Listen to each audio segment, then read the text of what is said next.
A few weeks ago, paramedics were standing at an airport gate in Los Angeles, waiting for a plane to land so they could rush a 54-year-old man straight to the hospital. That man had spent most of his life on movie screens. He had been one of the most recognizable faces of the 1980s, a kid the whole country grew up watching. And now, decades later, he was being wheeled off a flight while fans online typed one nervous question over and over again. Is he going to be okay? This is the story of Corey Feldman, and why so many people are starting to worry that things are not looking good for him at all. It started with what should have been a happy weekend. In the middle of June 2026, Feldman joined his Stand By Me co-stars Will Wheaton and Jerry O'Connell for stops on a tour celebrating the 40th anniversary of the film that made all three of them famous. They performed in Indianapolis, then Chicago, doing live screenings and on-stage conversations for audiences who had grown up with that movie. Feldman even made a side trip to Gary, Indiana, the hometown of his late friend Michael Jackson, and posted about it the way he posts about almost everything, in all capital letters, full of exclamation points and gratitude for what he calls his Feld fam. It looked, from the outside, like a good week. Then he got on a plane home. Somewhere over the Midwest, he started to feel seriously unwell. Not the kind of unwell you sleep off. A doctor who happened to be on the flight examined him midair and suspected it might be pancreatitis or gallstones, both conditions that can turn dangerous fast and both things that cannot really be diagnosed at 35,000 feet. By the time the plane touched down at LAX, the fire department was already waiting at the gate. Paramedics took him to a nearby hospital, and he was kept overnight while doctors ran tests. For a few hours, nobody outside his inner circle knew what was happening, and the not knowing spread fast online. The next day brought better news. His publicist confirmed that after an MRI and a night of observation, doctors landed on a diagnosis, a severe case of food poisoning, not the frightening possibilities first floated on the plane. He was released from the hospital and, true to form, posted a video almost immediately to tell everyone he was alive, doing better, and thankful for the support. And then, less than a week after being carried off a plane on a stretcher, he released a brand new single. The song is called What Am I Here For? His first new music in roughly a year, announced with the same enthusiastic, all-caps energy fans have come to expect from him no matter what else is happening in his life. On paper, that looks like resilience. Look a little closer, though, and it starts to look like something else too. A man who does not really know how to stop moving even when his own body is telling him to. Because here is the thing about that hospital scare, it was not really the headline. It was a symptom of a much bigger story that has been unfolding around Corey Feldman for the past couple of years, one involving money, a very public divorce, and a career built almost entirely on nostalgia for a version of himself that is now 40 years in the past. Let's start with the number that shocked a lot of people when it started circulating. According to Celebrity Net Worth, Feldman's current net worth sits at roughly $50,000. Not 50 million. 50,000. For a man who has appeared in more than 100 films and television projects, whose face is still printed on Blu-ray covers in stores today, that number is jarring. It gets even more jarring when you remember that Feldman has said publicly that he was worth around $1 million when he was about 15 years old, back in the mid-1980s, which by today's standards would be worth several times that. At his commercial peak, some estimates placed his fortune closer to $19 million. So the arc of his finances has not trended upward the way you would expect for someone whose name is still recognized around the world. It has gone almost entirely in the other direction. So where does his income come from now? Mostly from fan conventions and nostalgia events, the same kind of appearance that put him on that flight home from Chicago in the first place. Reports suggest he can earn somewhere around $35,000 for a single convention appearance, signing autographs and posing for photos with fans who grew up on his movies. He also earns money through Cameo, recording personalized video messages for fans willing to pay for them. There are occasional acting roles when they come along, and there is the music career he has poured decades into, even though it has never found much of an audience outside his most devoted followers. It is a living, but it is a fragile one, dependent on people continuing to show up and pay for a piece of the past. The clearest window into just how fragile that living has become came through his divorce. Feldman married Courtney and Mitchell in November 2016 in Las Vegas, and for years she was a visible part of his public life, appearing in his music videos and helping manage parts of his career. The couple separated in 2023, and Mitchell filed for divorce in early 2024, which kicked off nearly 2 years of court proceedings that pulled his finances into public view in a way his social media never would. In her filings, Mitchell described her own situation as dire, saying she had lost her job, had no car, and had racked up tens of thousands of dollars in medical debt.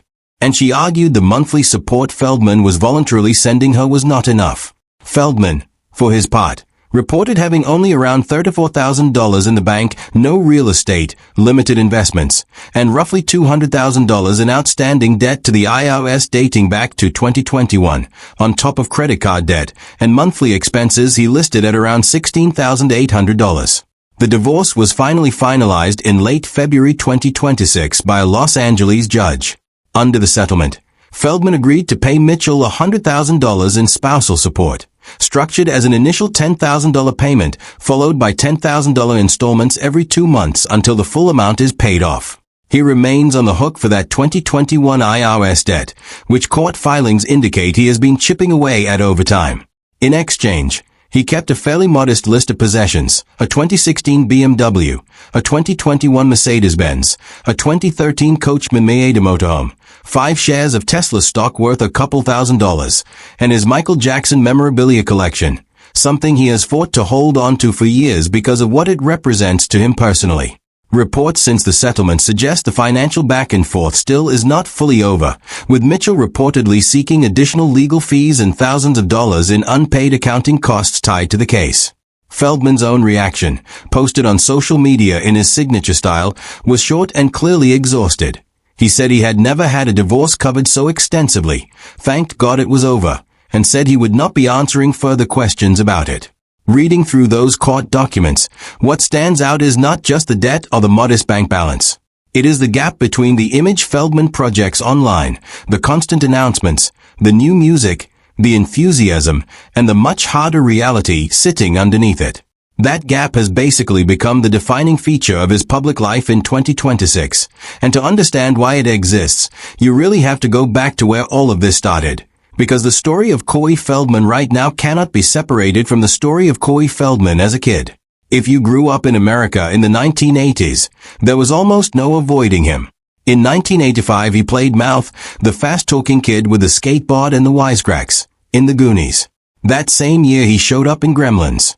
In 1986 came Stand By Me, where he played Teddy Duchamp, a role that let him show something rawer and sadder than his earlier parts, a kid who was desperate to be accepted and clearly carrying more pain than the story ever spelled out directly. Then came The Lost Boys in 1987, License to Drive in 1988, and Dream a Little Dream in 1989. In just 5 years he built a run of films that most actors would consider a career highlight reel, let alone a stretch of their teenage years. He became one of the most famous young performers on the planet, and during that same period he developed a real and well-documented friendship with Michael Jackson, one that shaped how he dressed, how he performed, and the memorabilia collection he still holds onto decades later. That image, the confident, funny, effortlessly cool kid from the screen, never really went away. It became the foundation of the career he still runs today. Every convention appearance, every anniversary tour stop, every reunion screening depends on people remembering that handful of years and wanting to reconnect with it. But the distance between that on-screen image and what Feldman says was actually happening to him behind the scenes is enormous, and it is central to understanding everything that came after. For more than a decade now, Feldman has returned again and again to one claim: that the industry which made him famous also harmed him as a child, and that the adults responsible for protecting him failed to do so. In his 2013 memoir, he wrote about a difficult home life and described being introduced to substances by adults in his professional world while he was still a teenager. He also wrote about surviving abuse at the hands of powerful figures in the industry. These were not new revelations when the book came out. He had been alluding to them publicly for years already, and he has continued pushing for accountability ever since. His struggles with addiction trace back to that same period, deepening as he moved out of child stardom and into an adulthood that lacked much of a real support system. When people look at a $50,000 net worth today and wonder how a career like his ended up there, the honest answer does not start with bad spending habits. It starts decades earlier, with a teenager surrounded by adults who did not protect him. Part of what has driven Feldman for all these years is a promise he says he made to a close friend who did not survive that same industry. He met Corey Feldman while filming The Lost Boys in 1987, and the two became inseparable almost immediately, marketed to the public as a pair, the Two Coreys, a nickname that followed them through more films together, and later through a reality series bearing that name. Their bond was real, but it was also shaped by shared damage. Both young men struggled with addiction and with the disorientation that can follow when the structure of fame disappears.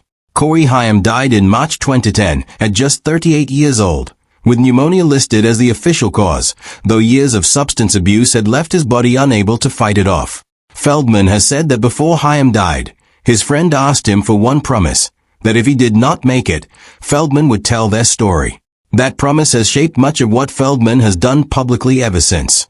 It also explains, at least in part, some of the more chaotic chapters of his career. In the mid-2010s he shifted his focus heavily toward music, forming a group of backup performers he called Corey's Angels and spending roughly a decade working on a concept album called Angelic to the Core, which he described as being about good and evil, and which he dedicated to both Michael Jackson and Corey Feldman. When it was released in 2016, the accompanying television performance drew intense criticism and became something of a viral moment for the wrong reasons, with major outlets calling it bizarre and describing the reaction online as harsh and immediate. Feldman later said publicly that the mockery had been painful, that he and his now ex-wife, who was one of the angels performing that day, felt too shaken to leave the house for a while. Rather than step back, though, he pushed forward, returning to television, releasing more music, and describing his critics as people who simply did not understand what he was trying to build. That pattern, public criticism followed by louder self-promotion rather than retreat, has repeated itself throughout his career and shows up again in how he has handled everything since, including this year's health scare. The most ambitious attempt to fulfill that promise to Corey Feldman came in March 2020, with the release of a documentary in which Feldman laid out his account of abuse within the industry and the broader culture around child actors that he says allowed it to happen. The film was set to premiere at a theater in Los Angeles, while simultaneously streaming online through a paid event. It had been years in the making, built up through interviews and crowdfunding campaigns, and the theater was full and online viewers were waiting when the stream itself fell apart, plagued by technical failures that left paying viewers locked out. Feldman told the in-person audience the disruption was a deliberate attack, tying it to a group of people he has long claimed have targeted him for years. The screening eventually continued and the film later became available online, but the global launch he had spent a decade building toward turned into confusion on the night that mattered most. Even people sympathetic to what he was trying to say often came away frustrated by how the release itself was handled. That contradiction, a real story that many believe deserves to be heard, delivered through a production so chaotic that it undercut its own impact, has followed him ever since.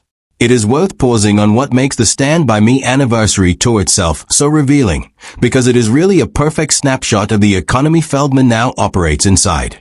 Three men who were once child actors, now well into middle age, traveling from city to city with a 39-year-old film, doing live screenings and question and answer sessions for audiences who want one more chance to be close to something they loved as kids. Feldman has talked about the tour in fairly emotional terms, noting that the final scheduled weekend felt bittersweet even, as he suggested strong ticket sales might lead to more dates being added down the road. He understands exactly what this business is.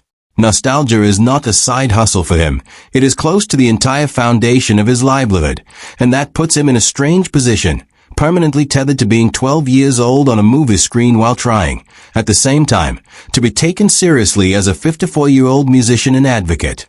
What makes that tension sharper is the contrast with his own co-stars.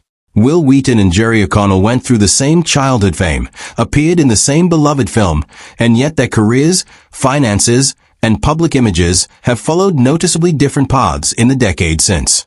All three were launched by the same movie, but what came after was not distributed evenly. Feldman got an outsized share of both the spotlight and, by his own account, the damage that followed it. The same industry that turned him into a household name at 12 is the one he says failed to protect him at the exact same age, and that contradiction has never fully resolved itself. It shows up every time he steps on stage next to two friends whose lives, from the outside at least, look considerably steadier than his own. It also helps to remember just how deep his filmography actually runs, because the constant convention appearances and nostalgia tours can make it easy to forget how much ground he covered as a working actor. Beyond the run of hits between 1985 and 1989, he went on to appear in dozens more films and television projects across the following decades, including a stretch of horror and independent films in the 1990s and 2000s, along with voice work, most notably lending his voice to Donatello in the Teenage Mutant Ninja Turtles franchise. He has also spent years in the reality television space, appearing on shows built around his own life and career, including a long-running series with Corey Feldman that turned their friendship into entertainment for a new generation of viewers who had never seen their 80s films. That volume of work is part of why the $50,000 figure lands so hard for people. This is not a case of someone who worked briefly and cashed out. It is someone who has been working, in one form or another, for nearly his entire life, and the money still is not there the way anyone would expect. There is also a financial detail that rarely gets much attention, but says a lot about how Feldman's income actually functions day to day. During the divorce proceedings, his ex-wife's legal team argued that his declared earnings did not match his lifestyle, suggesting his real monthly income from appearances and other ventures was far higher than what he had reported. Feldman's side pushed back on those figures.